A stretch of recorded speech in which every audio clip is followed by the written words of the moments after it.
The crack of a wooden spoon against Zelda Wright's cheek echoed through the small cabin as thunder rolled across the Montana sky in the spring of 1873. Blood trickled from her lip as she stumbled backward, her hand instinctively rising to protect herself from her husband's next blow. Vernon Wright, a man who had once promised to cherish her, now stood before her with rage twisting his once handsome features into something monstrous. "You call this a proper meal?" Vernon snarled, overturning the stew pot she'd spent all afternoon preparing. "I work my fingers to the bone, and this is how you repay me." Zelda didn't answer. Experience had taught her that words only fueled his fury. Instead, she kept her eyes lowered, waiting for the storm to pass. 3 years of marriage had transformed her from a spirited 19-year-old into a shadow of herself, constantly walking on eggshells around the man she had once loved. "I'm heading to the saloon," Vernon announced, grabbing his coat. "Maybe they can serve something worth eating." The door slammed behind him, and Zelda released the breath she'd been holding. She moved mechanically to clean the spilled stew, ignoring the throbbing pain in her cheek that would soon bloom into another bruise to join the collection already marking her skin. As she worked, Zelda's mind drifted to her father's warnings about Vernon when he'd first started courting her. "That man has mean eyes," he'd said, but she'd been blinded by Vernon's charm, his promises of a better life than what her struggling father could provide. Now, at 22, she felt trapped in a nightmare with no escape. That night, as Vernon stumbled home drunk, Zelda pretended to be asleep. It sometimes spared her from his worst moods. She listened to him collapse into bed, his snores soon filling the cabin. Only then did she allow herself to cry, silent tears sliding down her bruised face. Tomorrow, she promised herself. Tomorrow would be different. The morning brought fresh pain as Zelda examined her face in the small mirror above their washbasin. The newest bruise had darkened overnight, a vivid purple against her pale skin. She gently touched it, wincing at the tenderness. Vernon had already left for the day, likely to avoid the shame that sometimes followed his outbursts. Zelda tied her bonnet carefully to hide as much of her face as possible. She needed supplies from town, and today was market day. Gathering her courage and a small amount of money Vernon had grudgingly left her, she set out for Pine Creek, the small but growing town 2 miles from their cabin. The walk to town gave Zelda time to compose herself. She practiced her excuse a fall from the porch steps, though she doubted anyone would ask. The townspeople had long since stopped questioning her injuries, their initial concern giving way to awkward avoidance. In a frontier town like Pine Creek, a man's home was his castle, and what happened within its walls was not to be discussed. The general store was busy when Zelda arrived. She kept her head down as she selected the items on her list: flour, salt, coffee, and a small piece of hard candy she would savor in secret later. As she approached the counter, she heard the bell above the door jingle, announcing a new customer. "Well, if it isn't Zeke Yates himself," called Mr. Peterson, the storekeeper. "Thought you were still driving that herd up from Texas." Zelda didn't look up, focused on counting out her coins, but she felt a presence beside her as someone approached the counter. "Got in yesterday," came a deep, unfamiliar voice with a slight drawl. "Lost more head than I'd like to the river crossing, but the rest made it fine." Zelda could feel the man's eyes on her, and she instinctively angled her face away, making sure her bonnet shadowed her bruised cheek. "Madam," the man said politely, tipping his hat, "don't mean to rush you." "I'm finished," Zelda murmured, gathering her purchases. As she turned to leave, her elbow knocked a jar of molasses from the counter. She lunged to catch it, but strong hands beat her to it. The sudden movement caused her bonnet to shift, revealing her bruised face. The cowboy, Zeke Yates, Mr. Peterson had called him, froze momentarily, his eyes meeting hers. He was tall and weather-beaten, with kind eyes that widened slightly at the sight of her injury. "Thank you," Zelda said quickly, looking away. "I should go." She hurried from the store, heart pounding. Behind her, she heard Mr. Peterson say something in a low voice, followed by the cowboy's non-committal grunt. Zelda was halfway home when she heard hoofbeats behind her. Panic fluttered in her chest as she stepped off the path, allowing whoever it was to pass by. Instead, the rider slowed. "Mrs. Wright, isn't it?" came the voice from the store. "Zeke Yates, mind if I walk alongside you a ways?" Zelda looked up at the cowboy atop his chestnut gelding. He was younger than she'd initially thought, perhaps 26 or 27, with sun-browned skin and eyes the color of summer grass. "I should get home," she said. "My husband will be expecting me." "I reckon he will," Zeke said, dismounting and falling into step beside her. He led his horse by the reins. "It's not safe for a lady to walk these roads alone. Been reports of wolves coming down from the mountains." They walked in silence for a few minutes before Zeke spoke again, his voice careful and measured. "That's quite a bruise you've got there." Zelda's hand flew to her cheek. "I fell. The porch steps, Mrs. Wright," Zeke interrupted gently. "I've seen enough falls in my time to know what they look like. That ain't it." Tears welled in Zelda's eyes, but she blinked them away. "Please, Mr. Yates, this is none of your concern." "Maybe not," he conceded. "But my pa taught me never to turn a blind eye to suffering, especially not a lady's." "Your concern is appreciated," Zelda said stiffly, "but I'm fine." They had reached the turn to her cabin. Zelda stopped, hoping the cowboy would continue on his way. Instead, he hesitated, reaching into his saddlebag. "Take this," he said, holding out a small tin. "It's a salve my mother used to make, good for bruises and such." Zelda stared at the offering, wavering between pride and practicality. "Please," Zeke said softly, "it might help." She took the tin, tucking it into her basket. "Thank you, Mr. Yates. Just Zeke, madam, and if you ever need help." He trailed off, seeming to sense the futility of his offer. "Well, I'm staying at the Hendersons' place, helping with their spring roundup." "I'll be around for a few weeks at least." Zelda nodded, not trusting herself to speak. With a tip of his hat, Zeke mounted his horse and rode away, leaving her standing at the crossroads, the tin of salve heavy in her basket. That night, after Vernon had fallen asleep, Zelda applied the salve to her bruises. It smelled of herbs and something else she couldn't identify, but it brought blessed relief to her aching skin.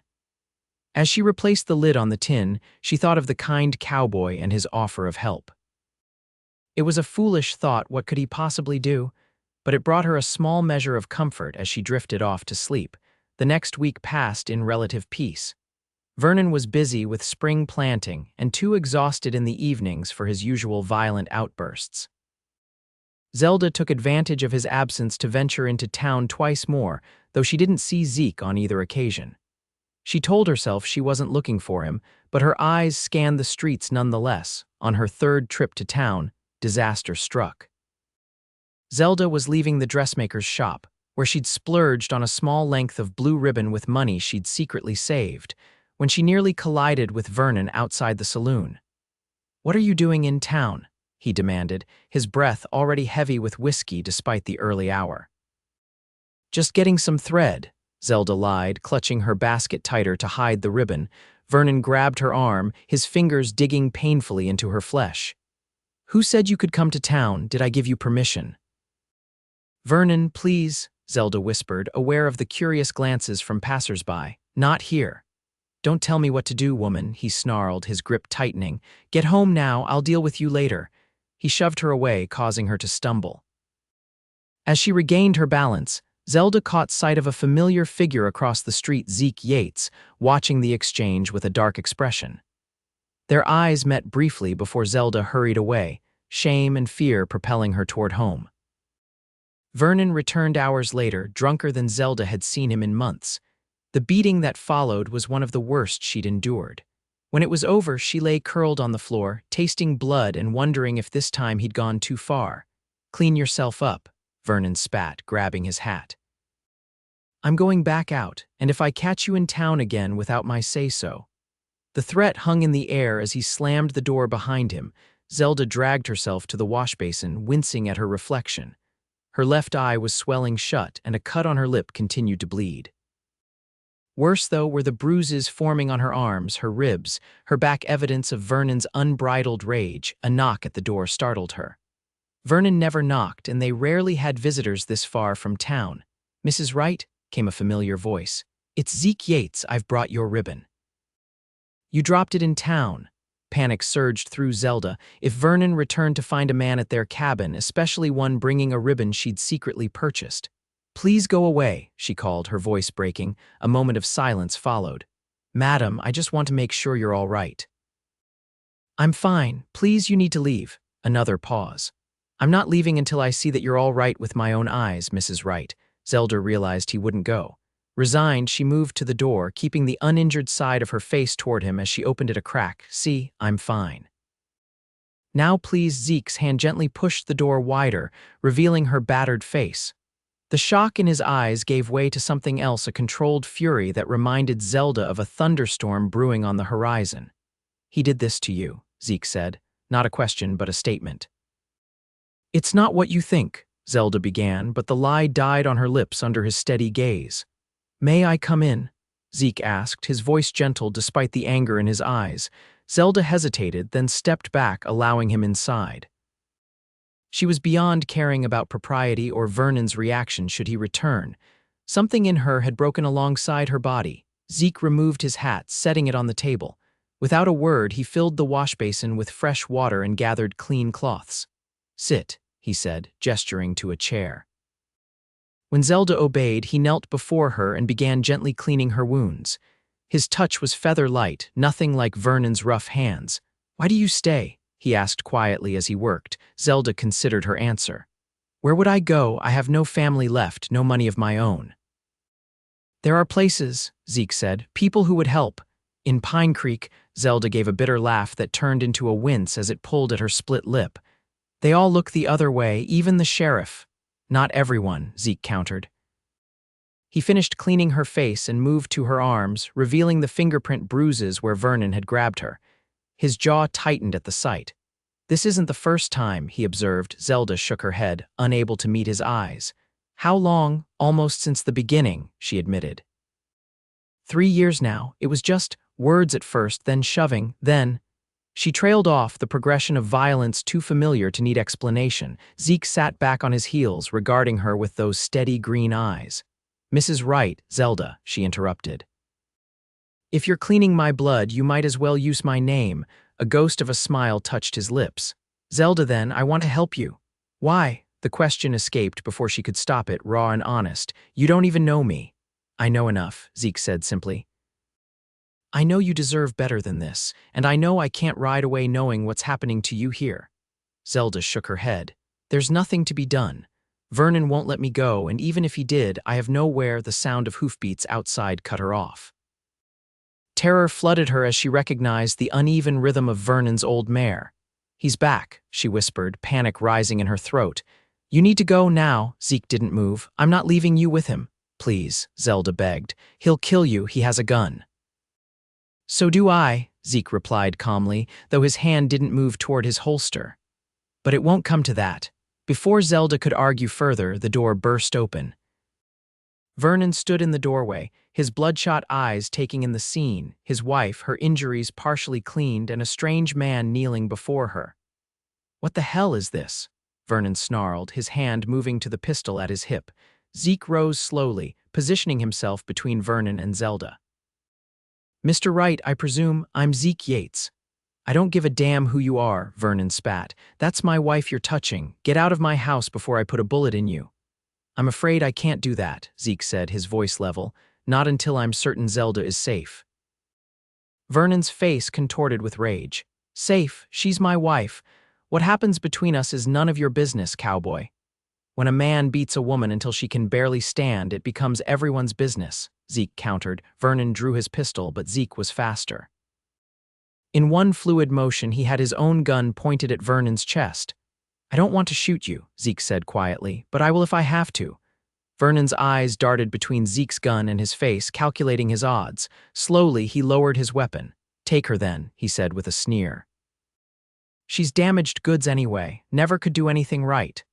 Zelda flinched at his words, years of such verbal abuse having cut as deeply as his physical blows. Zelda, Zeke said, not taking his eyes off Vernon, get your things, only what you need. Moving as if in a dream, Zelda gathered a few clothes and her mother's locket, the only possession she truly cared about. The rest could stay with Vernon. She wanted no reminders of this place. Ready? Zeke asked, still keeping Vernon in his sights. Zelda nodded, clutching her small bundle to her chest. We're leaving now, Mr. Wright, Zeke said. "I suggest you stay right where you are until we're gone." Vernon spat on the floor. "This ain't over, Yates. A man has rights to his wife." "Not when he uses those rights to cause harm," Zeke replied. "Zelda, go to my horse. I'll be right behind you." Zelda moved toward the door, her legs unsteady. As she passed Vernon, he lunged suddenly, grabbing her arm and yanking her toward him. "You're not going anywhere, you ungrateful." Zeke's fist connected with Vernon's jaw before he could finish, sending him sprawling. In the same motion, Zeke pulled Zelda behind him, shielding her with his body. "That's your only warning," Zeke told Vernon, who was clutching his face in shock. "Come after her again, and I won't be so gentle." Outside, Zeke helped Zelda onto his gelding before mounting behind her. As they rode away, Zelda didn't look back at the cabin that had been her prison for 3 long years. She didn't know what the future held, but for the first time in a long time, she felt something like hope flickering in her chest. They rode in silence until the cabin was well out of sight. Only then did Zelda ask, "Where are we going?" "The Henderson place for tonight," Zeke replied. "Mrs. Henderson will help tend to your injuries better than I can. After that, well, that's up to you."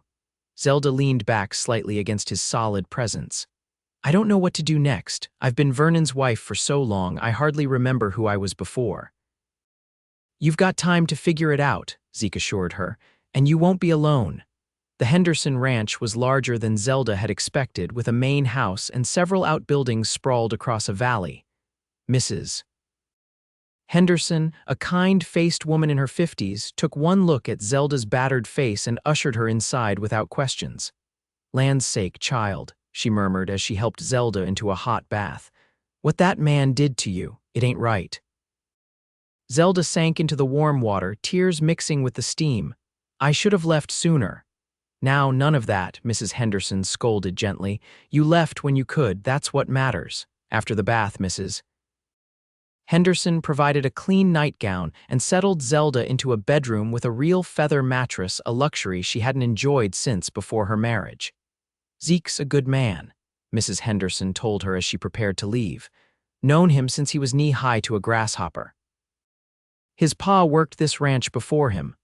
"Why is he helping me?" Zelda asked, the question that had been nagging at her all day. Mrs. Henderson's expression softened. "His sister," she said simply. "Married young to a man who seemed kind at first. By the time Zeke found out what was happening, it was too late. She died from her injuries before he could get to her." Zelda's heart constricted at this revelation. "I'm so sorry." "It was years ago now," Mrs. Henderson said, "but some wounds never fully heal. I reckon seeing you in town brought it all back for him." After Mrs. Henderson left, Zelda lay awake, thinking about Zeke and his sister and the strange twist of fate that had brought him into her life. For the first time in years, she fell asleep without fear of what the morning might bring. The next few weeks passed in a blur of healing, both physical and emotional. Zelda's bruises faded from angry purple to sickly yellow, then disappeared altogether. The Hendersons welcomed her as if she were family, and Mr. Henderson offered her a position helping Mrs. Henderson with the household, which she gratefully accepted. Zeke came by often, checking on her progress. They would sit on the porch in the evenings, talking as the sun set over the mountains. Zelda found herself looking forward to these conversations, to the sound of Zeke's laugh and the way he listened to her as if what she had to say mattered. "Vernon came to town yesterday," Zeke told her one evening in late April. Zelda tensed. "Did he ask about me?" "He did." Zeke's expression darkened. "Told everyone who'd listen that you'd run off with me. Sheriff set him straight." "Sheriff Patterson?" Zelda was surprised. "He never seemed to care before." "Seems he does now," Zeke replied. "Told Vernon that if he tried to force you back, he'd be arrested."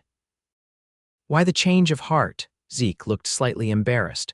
Might have had a word with him, reminded him of his duty to protect all citizens, not just the men. Zelda studied Zeke's profile in the fading light. "You've done so much for me, I don't know how I'll ever repay you." "Seeing you heal is payment enough," Zeke said softly. "You smile more now, it suits you." Their eyes met, and something passed between them, an understanding, a connection that went beyond rescuer and rescued. Zelda looked away first, her heart fluttering in a way it hadn't since she was a young girl. One warm May afternoon, Zeke invited Zelda for a ride. They followed a stream up into the foothills, dismounting in a meadow filled with wildflowers. "It's beautiful," Zelda said, breathing in the scent of pine and earth. "My favorite spot," Zeke admitted. "Used to come here as a boy when I needed to think." They spread a blanket and shared the lunch Mrs. Henderson had packed for them. As they ate, Zelda noticed Zeke watching her, a question in his eyes. "What is it?" she asked. "I've been offered a job," he said. "Managing a ranch near Bozeman. It's good land, good pay." Zelda's heart sank. "When would you leave?" "That depends," Zeke said carefully. "On you. Me." Zeke set aside his plate, turning to face her fully. "Zelda, these past weeks, getting to know you, seeing your strength, your kindness despite everything you've been through, I've never met anyone like you." Zelda's pulse quickened as he took her hand in his. "I know it might be too soon," he continued. "You've only just escaped one man and here I am, but I need to tell you how I feel before I make any decisions." "How do you feel?" Zelda whispered, hardly daring to hope. "Like I've found something I didn't even know I was looking for," Zeke said, his green eyes earnest. "I'm falling in love with you, Zelda, and if you need more time or if you don't feel the same, I understand, but I wanted you to know before I decided about Bozeman." Tears welled in Zelda's eyes, but for once they weren't born of pain. "I'm afraid," she admitted, "of trusting again, of being wrong again." "I know," Zeke said gently, "and I'd never rush you, but I promise you this, I will never, ever raise a hand to you in anger. I'd rather cut it off first." Zelda believed him.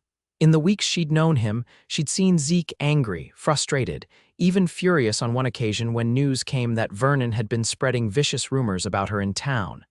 But never once had that anger manifested as violence toward her or anyone else. "I think." Zelda began hesitantly.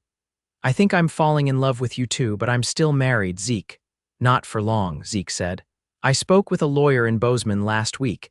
Given the circumstances, he believes you can get a divorce. It might take some time, but it's possible." Hope bloomed in Zelda's chest. "Really?" Zeke nodded.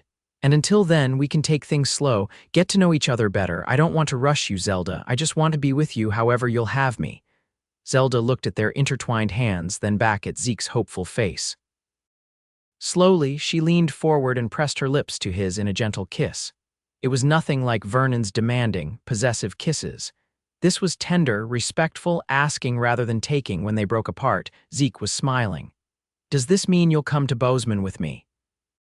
"Yes," Zelda said, surprising herself with how right it felt. "Yes, I will." The divorce proceedings took longer than expected. Vernon fought it at every turn, more out of spite than any desire to have Zelda back. But by the autumn of 1873, she was legally free. True to his word, Zeke had been patient. They lived in separate quarters on the Bozeman ranch, getting to know each other properly. Zelda found work teaching at the local school, discovering a talent and passion for education she'd never had the chance to explore before. The last of her bruises had faded months ago, but sometimes, when she was changing or bathing, Zelda would catch sight of the faint scars Vernon had left behind, permanent reminders of what she had endured. On a crisp October evening, 2 weeks after her divorce was finalized, Zeke proposed properly. He took her to a hilltop overlooking the ranch, dropped to one knee, and offered her not just a ring but a promise of a life built on respect and love. "Yes," Zelda said through happy tears. 1,000 times yes. They were married in November, a small ceremony with the Hendersons and a few friends from Bozeman in attendance. That night, as Zelda prepared for bed in their new cabin, she felt a flutter of anxiety. Zeke had been nothing but gentle with her, but intimacy still frightened her after Vernon's brutality. Zeke seemed to sense her nervousness when he entered their bedroom. He sat beside her on the edge of the bed, taking her hands in his. "We don't have to do anything you're not ready for," he assured her. "I can sleep in the chair if you'd prefer." Zelda shook her head. "No, I want this. I want you. I'm just scared. We'll go slow," Zeke promised, "and we'll stop anytime you say." He helped her undress with reverent hands, his touch feather light against her skin. When she stood before him in just her thin chemise, his eyes traveled over her body, pausing at the faint scars on her ribs, her arms, her back, the permanent marks of Vernon's cruelty. To her surprise, Zeke knelt before her. Gently, he took her arm, pressing his lips to a faded scar near her elbow. "Not anymore," he murmured against her skin. He moved to another mark on her collarbone, kissing it softly. Not anymore. Tears slid down Zelda's cheeks as Zeke continued, kissing each scar, each place where Vernon had left his mark, whispering those two words against her healing skin. When he finally stood and cupped her face in his hands, Zelda felt something break free within her, the last chains of fear that had bound her heart. "I love you, Zelda Yates," Zeke said, using her new name for the first time. "And I love you," she replied, reaching for him without hesitation. Their lovemaking was nothing like what she had experienced before. Where Vernon had taken, Zeke gave. Where one had demanded, the other asked. And when it was over, Zelda lay in her husband's arms, marveling at how life could change so completely in the space of a few months. "What are you thinking?" Zeke asked, his fingers tracing idle patterns on her shoulder. "That I'm happy," Zelda answered truthfully. "Truly happy. I didn't know it could feel like this." Zeke's arms tightened around her. "This is how it should always feel. And I promise you, as long as I live, it will." As the years passed, Zelda sometimes thought back to that day in the meadow, to Zeke's kisses healing what she had thought would remain forever broken. Their ranch prospered, and so did they.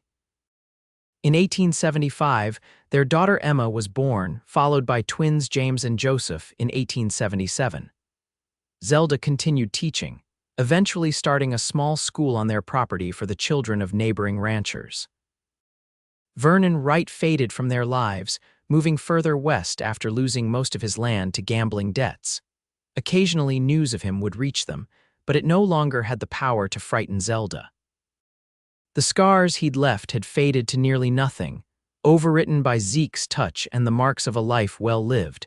On their 10th anniversary, Zeke took Zelda back to the meadow where he'd first confessed his feelings. They picnicked among the wildflowers, watching their children play nearby. "Are you happy, Mrs. Yates?" Zeke asked, gray now touching the temples of his sandy hair.